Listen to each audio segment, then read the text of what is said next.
Henrique, você pode botar o seu microfone, por gentileza? Ah, perdão. Só tá tocando piano aqui. Ah, sim. Tá uma musiquinha de fundo. Até bem bacana. Pessoal, vamos começar então a nossa 11ª aula. Essa aula é bem legal porque ela fala sobre temporizadores, um dos elementos fundamentais que a gente vai usar para o resto do curso, assim como o GPIO, né? GPIO é uma coisa bem importante. E aí, no final dessa sequência, a gente faz a nossa biblioteca de timers, assim como quando a gente tiver com a compreensão bem boa, né, do periférico, a gente constrói a nossa biblioteca. Então, para começar a aula de hoje, eu queria falar um pouquinho sobre a lista de exercícios, porque ele tem uns exercícios muito importantes, com alguns conceitos fundamentais, antes da gente escrever o código. Então, eu vou compartilhar com vocês aqui a lista de exercícios. Vou botar aqui no tamanho menorzinho, para a gente ficar no tamanho mais agradável aí. Aí. Então, pessoal, espero que vocês tenham visto os vídeos. Os vídeos falam sobre temporizadores, e temporizador é um periférico muito importante para trazer para o software a noção de tempo, né? Porque o software em si, o modelo de programação que a gente usa hoje, né, quando se escreve linhas de código, a princípio não tem nada no código que indique quanto tempo uma rotina vai levar para executar, vai demorar para executar. Isso depende, obviamente, de quantos ciclos cada instrução leva, qual é a frequência do clock, né? Então, tempo de execução de um programa, a noção de tempo dentro de um programa, ela não existe, ela é inexistente.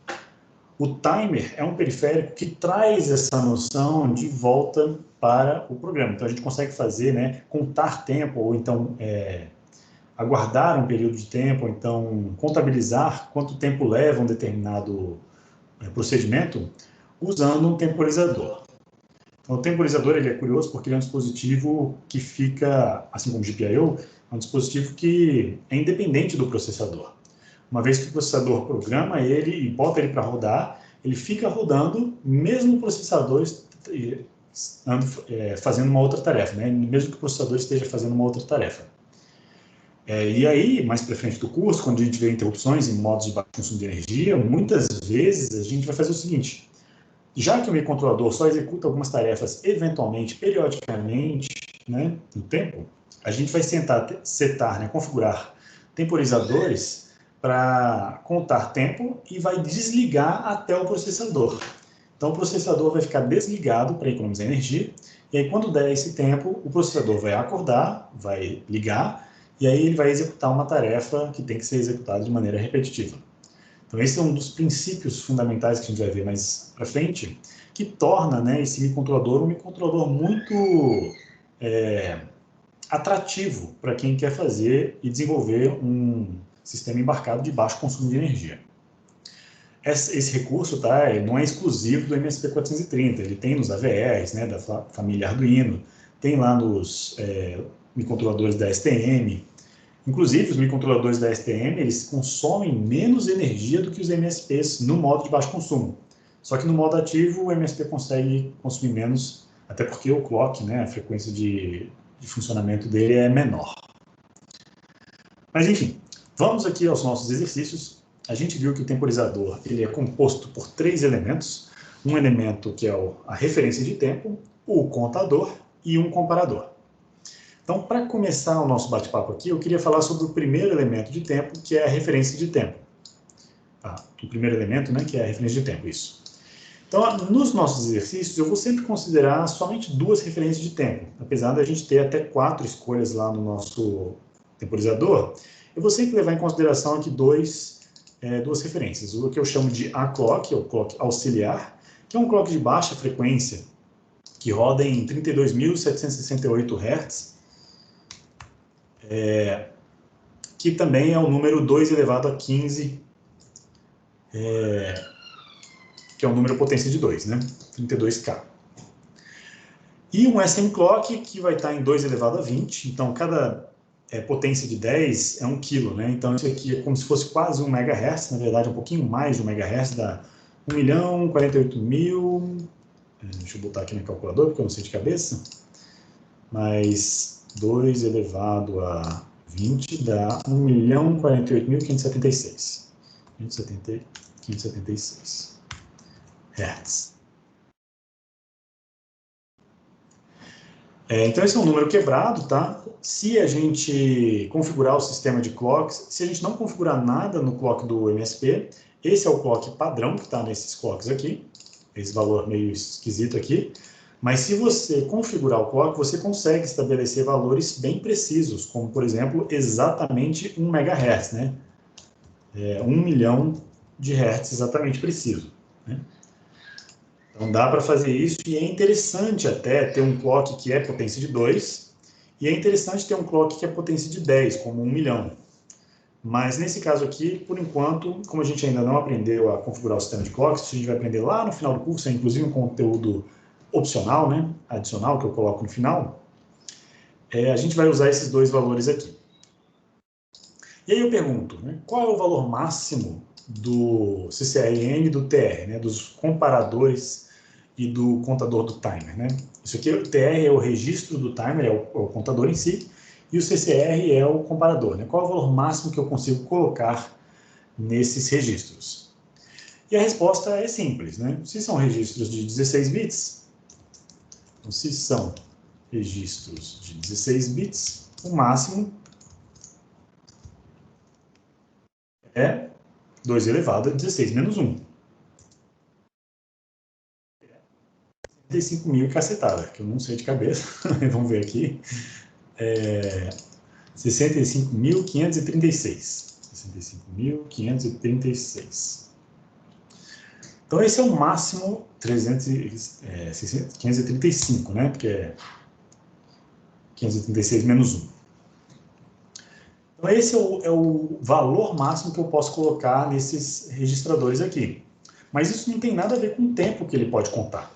E aí, como extra dessa questão, né, vamos calcular aqui qual é o tempo máximo para esses dois clocks aqui. Então, por exemplo, se eu tiver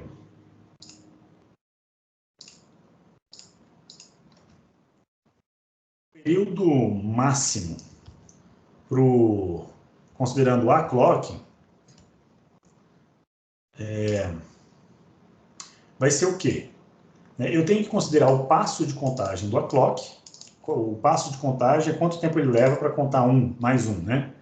E o passo de contagem do clock é o período do clock.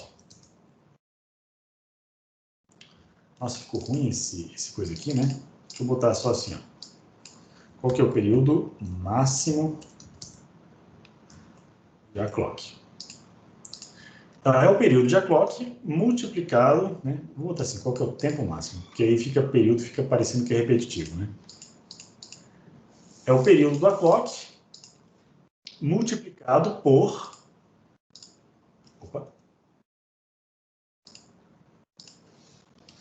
pelo o valor máximo de contagem, né? Que é esse cara aqui. Só que esse cara é o teto, é o número máximo de contagem, mas eu conto também o valor zero, né? Eu conto o zero. Então, lembra daquela regrinha lá do vídeo? Eu sempre conto o máximo mais 1, né? Ou se eu quero calcular o valor de CCR0, eu calculo o tempo e calculo o valor menos 1, porque eu sempre conto o zero a mais. Então, basicamente, é o número de batidas que eu vou contar, que é 2 elevado a 16. Então, esse tempo total vai me dar 2 elevado... Aí, se a frequência... O período é o inverso da frequência, né? Então, isso aqui é 1 sobre a frequência de clock, vezes 2 elevado a 16. E a frequência do clock é 2 elevado a 15.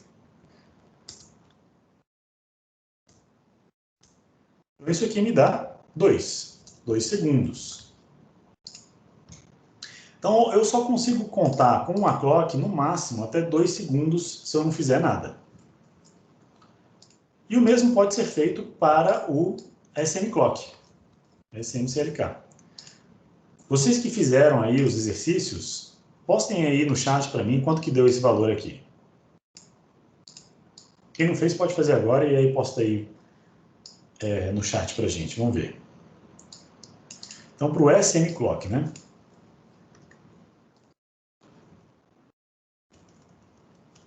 SMCLK. Como o meu registro é de 16 bits, eu sempre vou contar 2 elevado a 16 batidas de clock. O Divino está falando 62 0,0625. Isso. Divino, quando for um número muito quebrado assim, vamos botar na notação de engenharia, tá? Então, na notação de engenharia, ó, só para fazer para o resto do pessoal, o período do SM clock é 1 sobre a frequência do SMCLK, vezes 2 elevado a 16, que é igual a 1 sobre 2 elevado a 20, né? 2 elevado a 20, e aqui eu tenho 2 elevado a 16, que me dá 2 elevado a 4, 2 elevado a menos 4, né? 2 elevado a menos 4. Esse número aí, ou melhor, como o Divino disse, na verdade é milissegundo, tá, Divino? Então, 2 elevado a menos 4 é 1 sobre 16, que vai me dar 62, mais ou menos, né? 62,5 milissegundos. Então, na notação de engenharia, fica assim.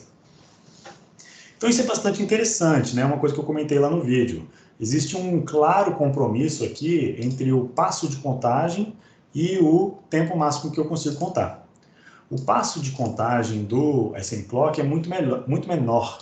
Se eu quiser contar tempos de maneira mais precisa, eu vou escolher o SM Clock. Entretanto, eu só consigo contar no máximo 62 milissegundos. Agora, o passo de contagem do A-Clock, que é 1 sobre a frequência dele, né? Vamos ver qual que é o passo de contagem? Ó. O passo de P de A-Clock vai ser 1 sobre a frequência, né? É o período da clock. Vamos chamar de T, já tem um nome, para que eu vou inventar nome a mais?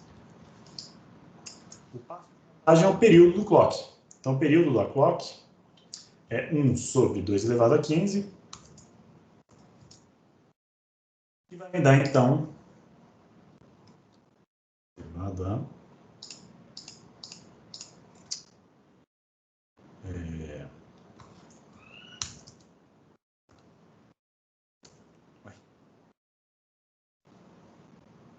minha calculadora está doida aqui.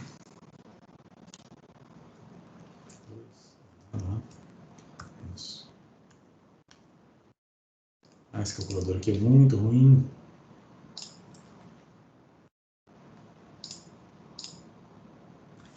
Da Fenton, né? Que é elevado a menos 15. Calma lá, calma lá.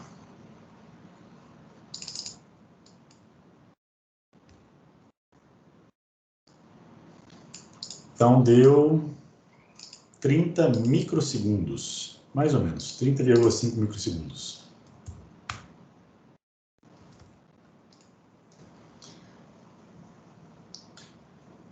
O 2 elevado a menos...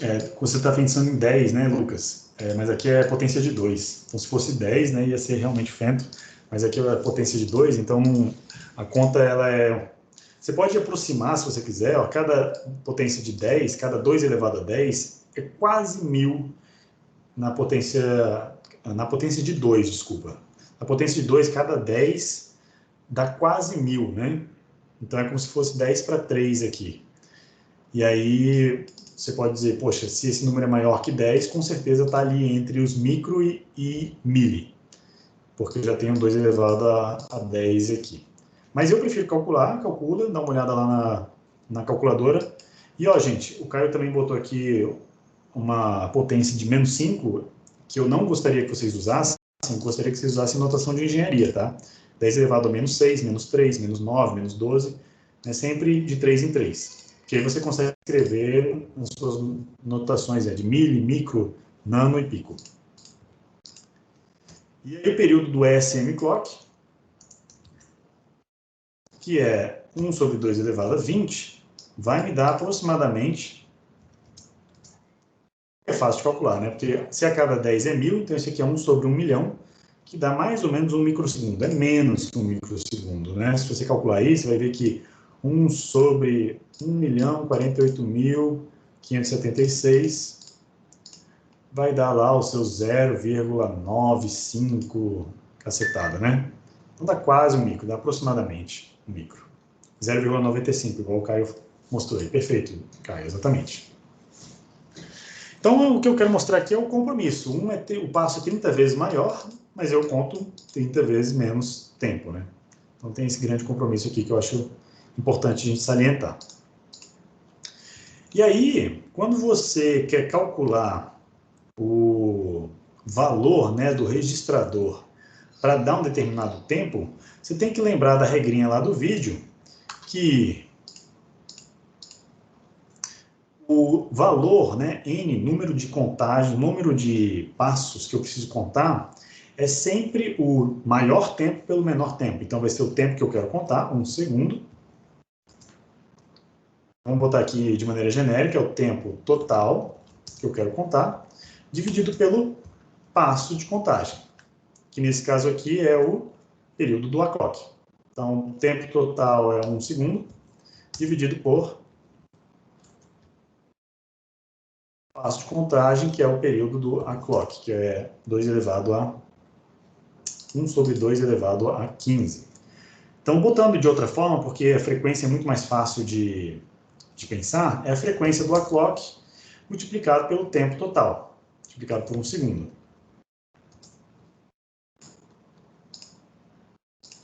Eu prefiro usar assim, a frequência vezes tempo. Para mim dá sempre certo.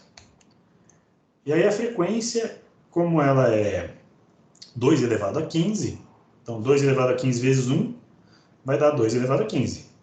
Então esse tempo aqui é fácil de colocar. Então isso aqui vai ser o 32.768, que é o número de batidas de clock que eu tenho que colocar, que eu tenho que contar. Mas o valor de CCR0, ele é n-1, né? Então CCRN, né, no caso aqui o CCR0 é sempre n-1. Porque a gente conta o tempo do zero também. Tem que levar em consideração que a gente conta o tempo do zero. Então, CCR0 vai receber 32.767. Beleza? E aí, essa regrinha vocês vão usar para calcular os outros, né? O SM Clock aqui é um pouco mais curioso, porque o SM Clock, ele usa um período que é quebrado, né? A frequência do SM Clock é 2 elevado a 20, multiplicado pelo tempo, que é 1 milissegundo. Isso aí vai dar quanto? É só pegar esse número aqui, né? E dividir por 1000. Opa, isso aqui dividido por 1000. Então dá 1048,576. Aí chega o primeiro impasse. Poxa, N é um número inteiro. E agora eu calculei e me deu um número quebrado. E aí a gente tem que se questionar. O que eu coloco em CCR0? Eu coloco 1048 ou eu coloco 1049? Se eu colocar 1049, eu estou contando um pouco menos de 1 milissegundo. Se eu colocar 1049, eu estou contando um pouco mais de 1 milissegundo. Existem aplicações que são sensíveis a essa variação. Por exemplo, às vezes eu pergunto para vocês, eu quero uma frequência de pelo menos tanto. Significa que a frequência não pode passar o certo valor. Então isso a gente vai usar daqui para frente. Para esse exemplo específico, eu vou adotar, né, o número que me dá o menor erro. Então, 1049. Esse aqui ainda não, eu estou aqui. Então, eu vou aproximar por 1049, que é um número inteiro. Então, o valor de CCR0 eu vou colocar como n-1, que é 1048. Então, 1048 é o valor que eu tenho que usar com SM Clock para contar aproximadamente 1 milissegundo. E é ruim, né? Porque eu não consigo contar exatamente 1 milissegundo. Se eu contar vários milissegundos usando essa fórmula, eu vou ter um erro muito grande. Então, aquelas funções lá de contar 1 milissegundo e reutilizar ela várias vezes, você vai gerar um erro muito grande no final. Então, é bom sempre recalcular o valor, sempre que precisar. Usando essa técnica, eu gostaria que vocês respondessem aí no chat a letra C aqui. 570 milissegundos usando o A-clock. Então, lembrando de frequência vezes tempo.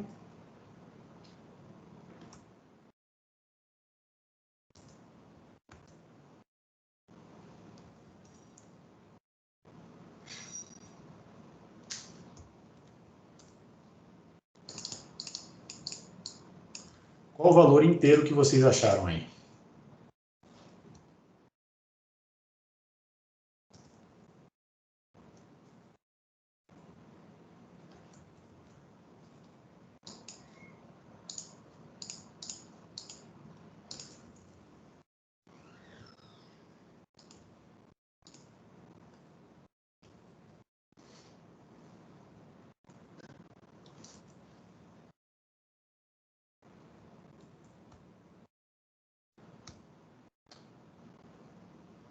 Perfeito.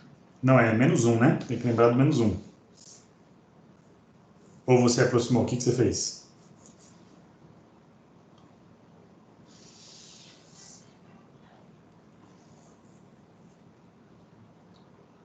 Isso. Então, o correto é o que o Vitor, né, falou. É o 18.676, porque tem que subtrair menos 1.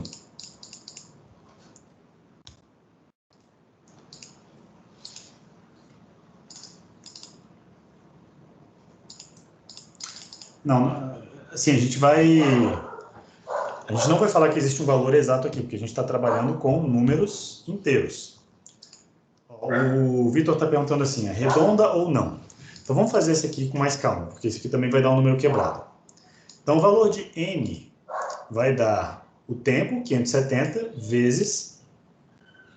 Né? Vamos lá, vamos calcular aqui. N é igual a 570 milissegundos vezes a frequência do clock, que é 2 elevado a 15. Esse valor, né, 570 vezes 32.768, dividido por 1000, porque é milissegundo, então eu tenho 18.677,7. 18.677,7. Aí a gente arredonda, né, pega o que dá menor erro, nesse caso aqui específico, para 678. Ah, então não. Quem tinha razão, na verdade, era você mesmo. Então, o valor aqui correto é 18.677. Porque a gente arredondou para cima, né? No caso anterior.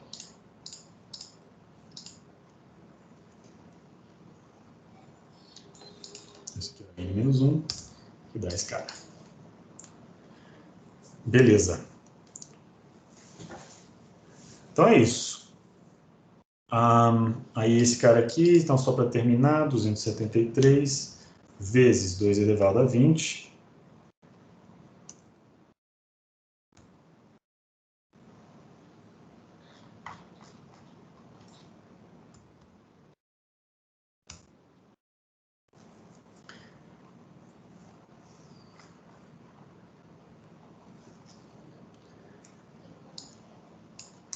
Meu deu 286. O número sempre vai ser próximo, né? 285, né? CCR0 igual a 285. Porque ele é muito próximo de 1 milissegundo, o passo, né?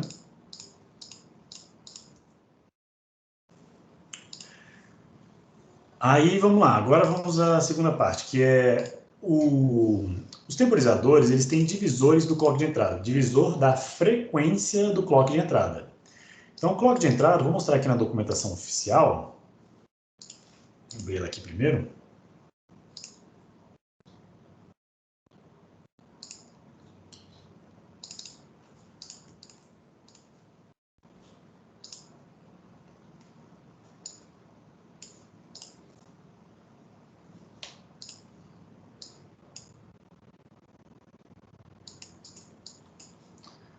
Se a gente for aqui no User Guide e abrir o capítulo 17, que é o capítulo do timer, quando você abre o User Guide, você vê claramente que aqui na parte do contador, né, você tem a entrada do clock, por exemplo, a clock, você seleciona uma clock, e aí você pode dividir até por 8, e depois dividir ainda mais por 8, ou seja, você pode dividir por 8 vezes 8, que dá 64.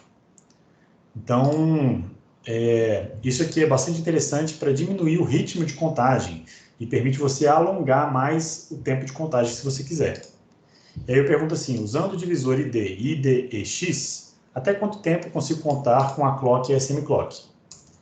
Então, como essa proporção me dá exatamente 8 e 8, né, eu multiplico o tempo máximo por 64. Então, se com a clock eu chegava em 2 segundos, eu vou chegar agora em 128 segundos. Se com o SM Clock eu chegava em 62, mais ou menos, milissegundos, né, eu vou chegar em 62 vezes 64, que vai dar quase 4 segundos, né? Então é bem interessante. Então agora, vamos voltar aqui para a lista de exercícios, já que a gente viu como é que funciona, né, o divisor de clock. Tmax é igual a 128 segundos para o A-clock e quase 2 segundos para o SM-CLK.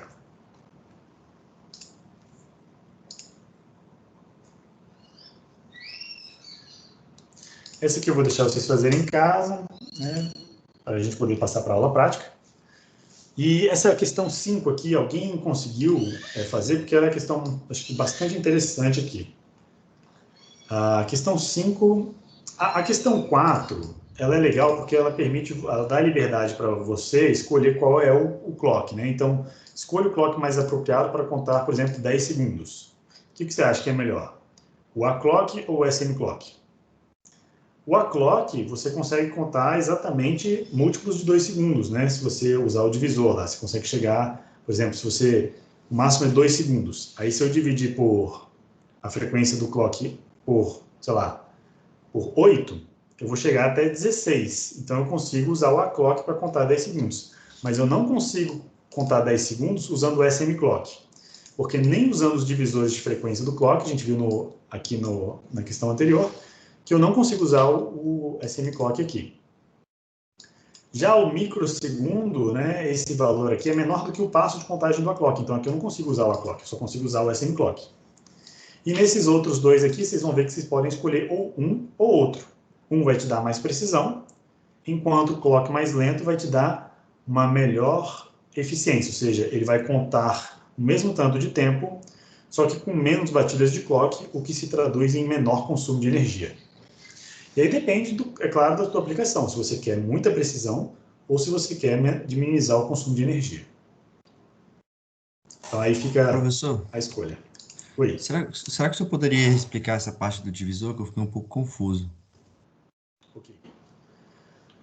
Deixa eu mostrar de uma outra forma.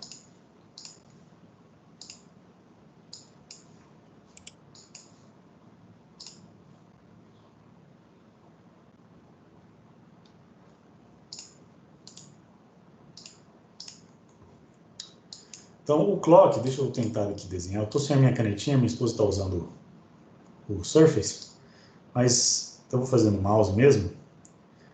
Imagina que eu tenho um clock periódico exatamente, tá? O pulso positivo é exatamente igual ao pulso negativo, eu sei que é só uma ilusão de ótica.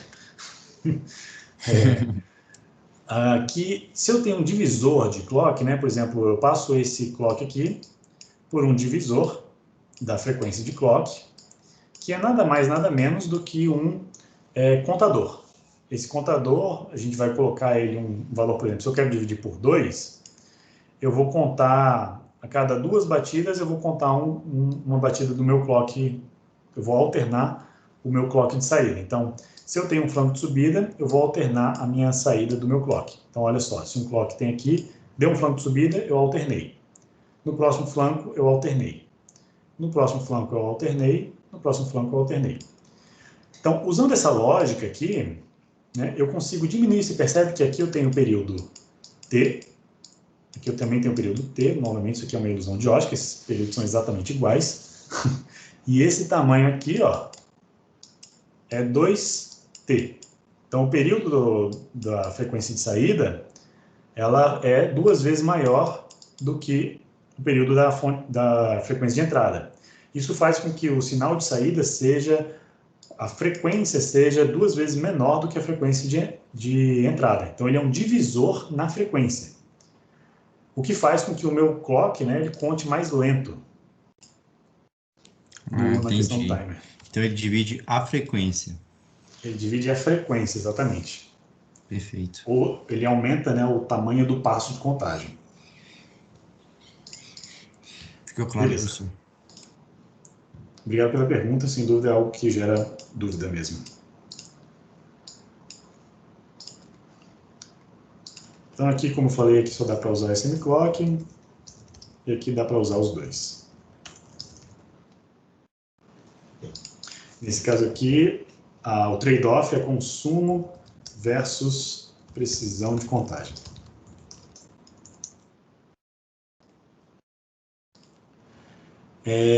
Nessa última questão, eu acho que ela é interessante porque você tem aqui um caso de dois eventos periódicos com espaçamento igual entre eles. E aí, como é que eu faço para fazer isso num timer? Eu vou usar dois comparadores. Então, vou usar dois canais do mesmo timer, porque eles estão sincronizados no mesmo período. Então, da mesma forma que o evento laranja acontece periodicamente separado por T, o evento verde também acontece periodicamente separados por T, só que ele está defasado do laranjinha por D segundos, Dzinho segundos. E aí, para fazer isso num timer, a gente vai usar a seguinte estratégia. Eu gosto sempre de desenhar, porque sempre fica mais visual, né? Então, se eu representar aqui o meu contador contando até o máximo, no modo up, o contador Timer Register, a gente já viu que o máximo representa o CCR0, e aí eu posso estabelecer um limiar intermediário que vai ser o comparador CCR, por exemplo, 1, né, no caso do exercício aqui. Então, quando o contador chegar no valor de CCR1, eu vou gerar um evento. Quando ele chegar no valor de CCR0, eu vou gerar outro evento. Então, de certa forma, eu vou ter aqui um evento vermelhinho e vou ter um evento verde, né, no CCR1. E eu quero, então, que isso seja repetido, né? Então, aqui eu vou ter um vermelho, lembra que aqui também chega, né? Vou ter aqui um evento do CCR0, aqui eu vou ter o evento verde. E aí, o que eu quero no exercício? Eu quero que o espaçamento entre os vermelhos seja T e o espaçamento entre o vermelho e o verde seja D. E aí, como é que eu calculo isso, né? Eu tenho que traduzir o D para o CCR1, eu tenho que traduzir o T para o CCR0. Então, essa é a visualização de como vocês vão resolver o exercício. Tá claro, gente? Aqui vocês têm alguma dúvida? Porque isso aqui eu sei que não é tão intuitivo assim. Beleza, né, molezinha? Agora, como é que eu calculo? Vamos voltar lá para o documento. Como é que eu calculo isso aqui? Ó? Vamos pegar a letra A. Se o período T, a gente viu que o mapeamento é o CCR0, vai ser mapeado no período T, né, ou vice-versa, e o CCR1 é, na verdade, o D. E aí, como é que eu faço isso aqui? Para calcular o período T, então eu vou calcular daquela mesma forma, né? Eu tenho que olhar o T de 400 milissegundos. Primeiro, qual que é o clock ideal para contar 400 milissegundos? Olhando lá em cima, ó, 400 milissegundos eu não consigo contar com a SM Clock, ele só vai até 62 milissegundos. Então eu tenho que escolher o A-Clock. Então vamos escolher o A-Clock para contar 400 milissegundos. Sem dividir, né, professor? Não consigo contar sem dividir, né? A frequência. Oi, desculpa. Eu não escutei. Eu não consigo contar sem dividir a frequência, né? Dividido não eu consegue consigo. contar sem dividir a frequência. Exatamente, perfeito. Porque você consegue até 2 segundos com SM Clock se você quiser. Mas aí é mais prático Exatamente. sem dividir, né? Eu já posso Porque na contar direto com 2 verdade, como os segundos. dois são...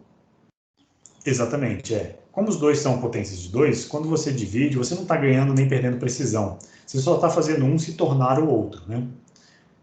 Então, vamos usar essas duas escolhas como se fossem fixas, né, nesse exercício aqui, mas, de fato, você tem esse grau de liberdade. Se você quiser, você pode escolher dividir o seu valor, né, para chegar no valor intermediário. tem muitas respostas. Essa é uma questão de muitas respostas. Então, o valor de CCR0 aqui, mapeando em T, vai ser o quê? CCR0, como a gente viu antes, é 400 milissegundos vezes a frequência do clock, que é 2 elevado a 15, menos 1, né? Tudo isso aqui menos 1. Lembra que é o número de passos menos 1. Esse resultado aqui dá, vou fazer os cálculos aqui, 400 vezes 32.768 dividido por 1.000, dá 13.103,2, que eu vou aproximar para 13.103. Então, 13.103. Menos 1, então 3.102, desculpa, faltou menos 1. E agora o CCR1, que é baseado no D, né? A gente vai fazer exatamente o mesmo cálculo, onde o CCR1 vai ser, então, 100 milissegundos vezes 2 elevado a 15, que vai dar 4 vezes menor do que esse valor aqui.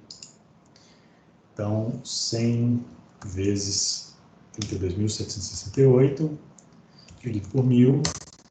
Agora eu vou ter que arredondar para cima, porque deu 3.276,8. E eu vou arredondar para 2.277, menos 1, 3.276. Que é um quarto desse aqui. No final das contas, deu um quarto certinho. Então é isso. Aí, usando essa técnica, né, vocês conseguem calcular todos os demais. Só vai isso aqui como gabarito, depois eu mando para vocês. Então vamos ver como é que a gente programa e faz isso aqui acontecer? Vamos lá.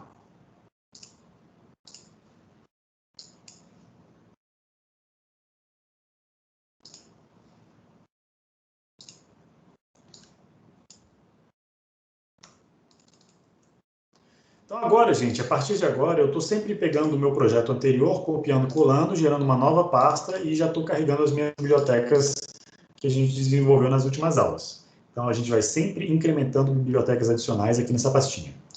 Hoje não vai ter, porque hoje é uma aula mais curtinha, só sobre uma introdução a timers. Eu vou mostrar para vocês como é que configura. Então vamos fazer, primeiro, o LED piscar. Aí ele vai ficar, por exemplo, 1 segundo aceso e 1 segundo apagado. E para fazer isso, a gente precisa configurar primeiro o LED, né? Então, vou usar minha bibliotecazinha de GPIO para facilitar a minha vida, já que a gente já fez. GPIO libs, gpio.h, e aí já vou inicializar com uma funçãozinha que eu criei, pin init, que já inicializa todos os pinos da Launchpad. O que ela faz? Ela bota o green LED como saída, o LED vermelho como saída, o switch 1 como uma entrada com pull-up e o switch 2 como uma entrada com pull-up. Aí eu não preciso ficar repetindo esse código over and over again. Deixo aqui na minha funçãozinha de inicialização e está lá e pronto. Agora, no meu loop infinito, o que eu quero fazer é fazer o LED piscar. Antes de entrar no loop infinito, a gente precisa configurar o timer, né? E aí eu vou escolher qualquer timer. Qual timer vocês querem? Eu tenho timer a 0, timer a 1, timer a 2. 0, né? Padrãozão. Então, timer a 0 control é um registro que tem várias configurações dentro dele. Para a gente saber o que configurar e como configurar... usa aspas, bem lembrado. Para saber o que configurar e como configurar, a gente tem que consultar o User Guide.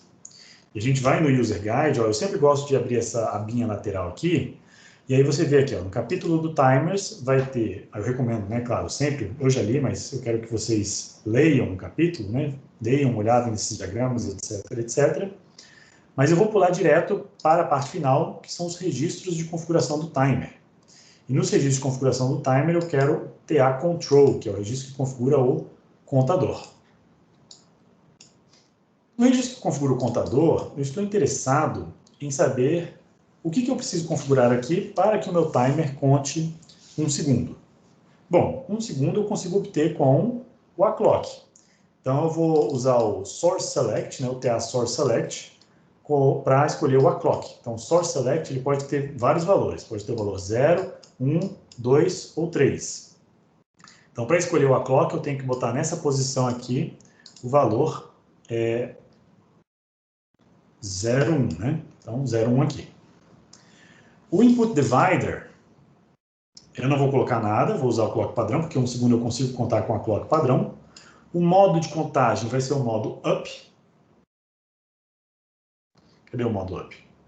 Ó, modo de contagem, eu quero o modo up. Então, também 0, 1. Então, olhando para os nibbles, né, olhando para cada conjunto de 4 bits, vai ser 0, 1, 1. E aqui eu tenho TA clear, não estou interessado, interrupt enable e FG. Posso manter isso aqui tudo em 0. Então, quando eu for lá para o código, a gente viu que isso aqui é o número 0110. Então, essa é a configuração do timer que me permite selecionar o A-Clock como fonte de contagem e já uso o modo de contagem up. Mas aí você olha para essa linha de código e fala, meu Deus do céu, se eu piscar o olho, virar o logo, for pegar uma água e voltar, eu não sei o que isso aqui significa mais. É impossível, né, olhar para essa configuração 0110 e saber que isso aqui configura o A-Clock, que configura o modo de contagem up. Então isso aqui é muito ruim, né? Muito ruim de usar. Então eu vou criar máscaras, eu vou usar máscaras que a própria Texas fornece para a gente. Ao invés de escrever dessa forma, eu vou usar o TA0, Source Select, né, que é o que a gente viu, e ele tinha o valor 1, né, para selecionar o A-Clock. Além disso, eu vou juntar essa máscara através do operador OR com o modo de contagem up, que é o modo 1. E é só isso. Só precisei dessas duas configurações. Perceba que eu estou usando uma igualdade aqui e não um bit set para zerar todos os outros bits que não forem esses aqui. Então isso aqui é muito importante também. Agora você olha para isso aqui e fala, poxa, beleza, eu selecionei o Source Select, selecionei o modo de contagem, mas e se eu não lembrar que o 1 representa o modo up e o 1 do Source Select representa o A-Clock? Então fica ruim também, né? Então a Texas fornece para a gente um outro conjunto de macros que é com 2 underlines. Com um underline você acessa os valores numéricos dentro daquele campo do registrador e 2 underlines você acessa os campos literais. Então é muito mais fácil de ver esse código, identificar que eu estou selecionando a clock dessa forma e o modo de contagem, agora com 2 underlines, vou selecionar o modo up. Agora sim. Agora eu tenho um código que eu consigo ler, né? Usa o A-Clock como referência de tempo e usa o modo de contagem up. Então, sacou a diferença? A grande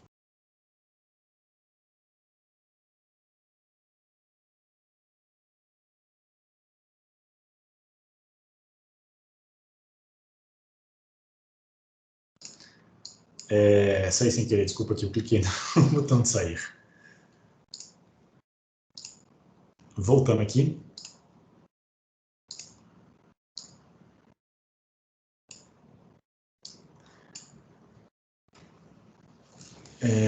O Caio está perguntando assim, o que determina qual modo usar? Qual a intenção de contagem? Ah, boa pergunta, Lucas.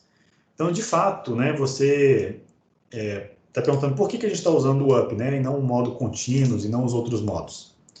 Bom, eu gosto de usar o modo up porque o modo up ele transforma o significado de CCR0 como um teto de contagem. Então, o modo up é bom quando você quer contar de 0 até um valor especificado e depois não fazer mais nada. Ou então depois voltar para contar o CCR0 periodicamente. O modo contínuos, ele vai contar de 0 até o máximo do registrador. E aí o CCR0 vira um canal qualquer, como o CCR1, CCR2, etc. Ele vira um valor intermediário. Então ele vai contar de 0 até FFFF, e aí ele não vai parar no CCR0. Como eu quero configurar o máximo, né, botar o teto de contagem, ou estabelecer um período de contagem meu de 1 segundo, eu vou usar o modo up. Então, esse é o racional, essa é a lógica que eu usei para escolher o modo up. E aí, por fim, né, eu tenho que configurar também o CCR0. Falando tanto do CCR0, a gente tem que configurar o CCR0, que a gente tinha pré-calculado como, para dar 1 segundo, né, era a própria frequência do clock, que era 32.768, ou 2 elevado a 15. Né? Sempre lembrar de reduzir e tirar 1, né? Então, eu estou botando aqui o bit mais significativo, que é 2 elevado a 15, tem a significância, né, de 2 elevado a 15, menos 1.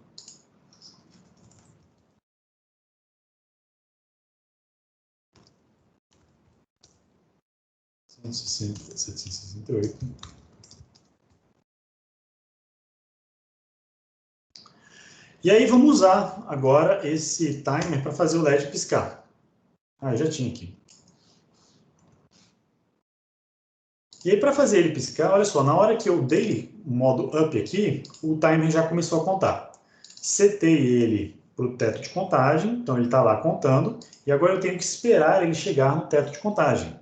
Então, eu vou botar uma trava de execução, naquele formatinho padrão, né? While alguma coisa, ponto e vírgula. While alguma coisa, aqui dentro eu vou colocar a condição que eu quero observar, né? Que eu quero visualizar quando ela transitar de 0 para 1, é a condição que eu quero ver acontecendo. Então, eu vou olhar para a flag do canal 0. E a flag do canal 0 está no registro TA0 CCTL0, então note o duplo C aqui. Então, em vez de TA0 CTL, o registro de configuração do canal de comparador, né, tem um C a mais justamente de Capture and Compare Control. Então, e o índice 0 aqui é referente ao CCR0. Então, se eu quisesse o do canal 1, né, que é referente ao CCR1, aí eu colocaria CCTL1. Então, mas não, é o TA0 CCR. Difícil de falar isso, gente. TA0 CCTL0. E aí, eu não quero observar esse registro inteiro, né? Eu quero olhar somente para um bit específico.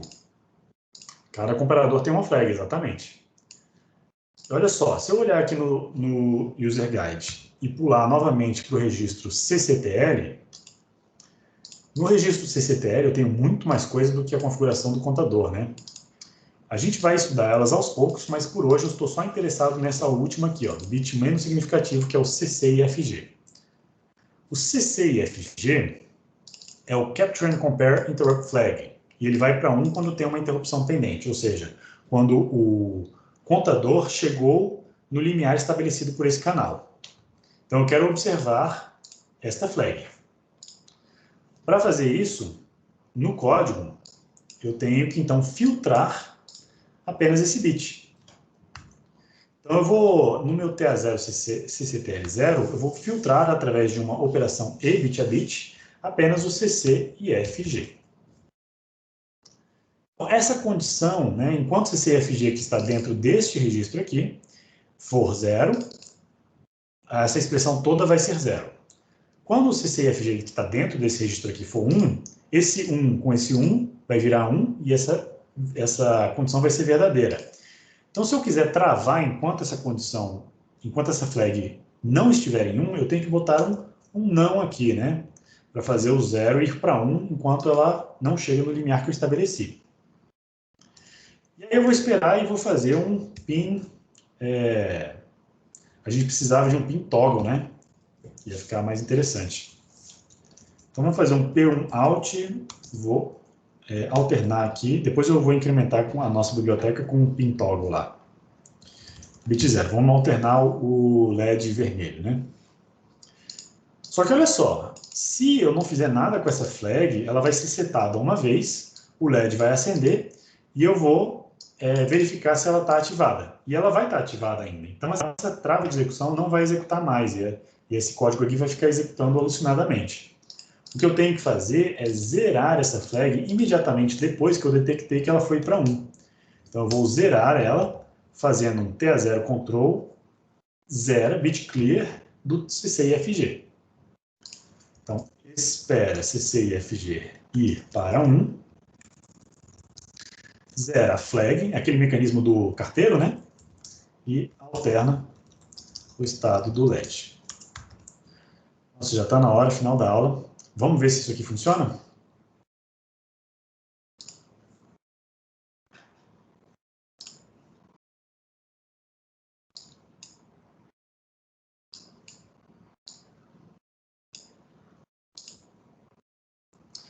Eu vou mostrar aqui o resultado para vocês na minha plaquinha.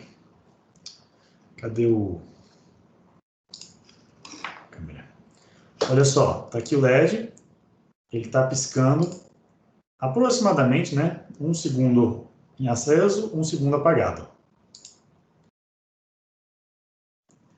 Então, o programa deu certinho, tá bacana. Não deu tempo de eu errar de propósito, né, porque eu gosto de errar antes, mostrar o erro e depois consertar. Mas um dos erros mais comuns aqui é esquecer de zerar a flag. Quando você verifica que a flag foi para 1, a gente geralmente esquece de zerar a flag. Então, tem que tentar lembrar de sempre que você tem uma trava de execução com uma flag, você tem que lembrar de zerar ela imediatamente depois que você tratar o evento. Ou você olha a flag indo para 1, não consigo pegar um foco aqui. Câmera, estou aqui. Aí, não.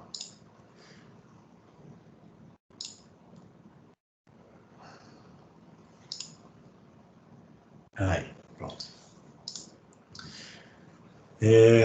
Então, a gente tem que sempre zerar a flag assim que verifica que houve uma transição, né? Então, é essa linha aqui.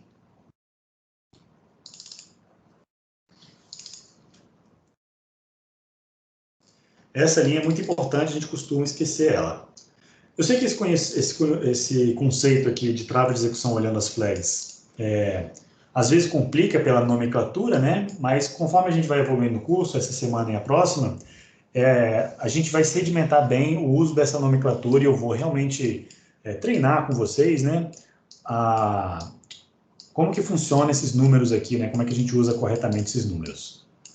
Tá? Pessoal, isso é o que eu queria, então, comentar com vocês. Eu vou abrir agora para perguntas. Se vocês tiverem alguma dúvida, por favor.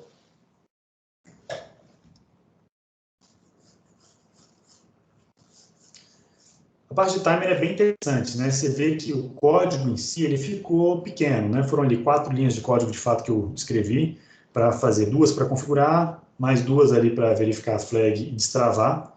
Então, de fato, é algo relativamente simples, são poucas coisas que a gente precisa fazer, mas como a gama de configurações é muito grande dentro do timer, eu vou tentar abordar esse conhecimento aos poucos, né? Para a gente ir construindo as pecinhas do timer de pouco em pouco.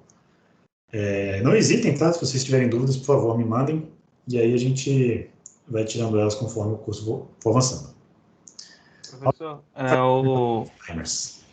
Oi, pode falar. Aquela função pinit que o senhor colocou na linha 9, o senhor definiu ela onde? Está na main ou está na biblioteca? Depois que a nossa última aula terminou, eu incrementei lá a biblioteca de PIL.h com algumas coisas a mais, mas uma delas foi essa função init, que é justamente, eu até vou aproveitar e antes que eu me esqueça, eu vou colocar aqui mais uma funçãozinha, vou botar a toggle, né? Para alternar o estado do LED, do pino, né? Quando eu quiser, porque a gente ainda não tem a operação toggle, tem a operação write, que escreve 0 ou 1, mas ainda não tem o toggle. Mas o init eu coloquei depois. Esse aqui é um void. O init eu coloquei depois. O init é só uma função que inicializa os pinos da Launchpad só. Então eu boto os LEDs como saída e boto os botões como entradas com pull-up. Ah, tá, entendi. E o toggle o senhor vai só fazer modificar a alternância, né? Porque a gente tem para escrever, né, para setar e para zerar, mas a gente ainda não tem o toggle, né? Ah, tá, Que o que a gente pode fazer também é botar no pin write uma outra opção aqui, e aí o velho vai assumir 3 valores, vai ser uma enumeração, vai ser low, uma ação, né? Low, high, toggle. Acho que pode ser interessante também, porque aí eu boto mais uma opção aqui embaixo. Mas aí fica realmente a flavor de quem quiser desenvolver. Realmente é uma coisa bem pessoal, cada um faz do seu jeito. Eu vou fazer com uma função dedicada, eu acho que fica bem visível, né? E esse toggle é o que mesmo, professor? Eu esqueci. Toggle é aplicar a shor, né? A função Ah, sim, toggle, para alternar, né? alternar, é basicamente pegar o payout e aplicar o shor, assim, a função shor. Perfeito. Toggle significa alternar em inglês. Então, alternar o valor binariamente é variar de 0 para 1 e de 1 para 0. E o shor faz exatamente isso. Certo.